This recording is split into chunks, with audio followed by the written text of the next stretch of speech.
اور جنہوں نے ہماری آیتوں کو جھٹلایا اور ان سے سرتابی کی وہی دوزخی ہیں کہ ہمیشہ اس میں جلتے رہیں گے۔ پس اس سے زیادہ ظالم کون جو اللہ پر جھوٹ باندھے یا اس کی آیتوں کو جھٹلائے؟ ان کو ان کے نصیب کا لکھا ملتا ہی رہے گا، یہاں تک کہ جب ان کے پاس ہمارے بھیجے ہوئے فرشتے جان نکالنے آئیں گے تو کہیں گے کہ جن کو تم اللہ کے سوا پکارا کرتے تھے وہ اب کہاں ہیں؟ وہ کہیں گے کہ وہ ہم سے گم ہو گئے، اور اقرار کریں گے کہ بے شک وہ کافر تھے۔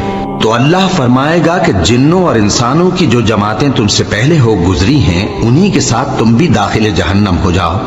جب ایک جماعت وہاں جا داخل ہوگی تو اپنے جیسی دوسری جماعت پر لعنت کرے گی، یہاں تک کہ جب سب اس میں داخل ہو جائیں گے تو پچھلی جماعت پہلی کی نسبت کہے گی کہ اے پروردگار، انہی لوگوں نے ہم کو گمراہ کیا تھا، تو ان کو آتش جہنم کا دگنا عذاب دے۔ اللہ فرمائے گا کہ تم سب کو دگنا عذاب دیا جائے گا مگر تم نہیں جانتے۔ اور پہلی جماعت پچھلی سے کہے گی کہ تم کو ہم پر کچھ بھی فضیلت نہ ہوئی، تو جو عمل تم کیا کرتے تھے اس کے بدلے میں عذاب کے مزے چکھو۔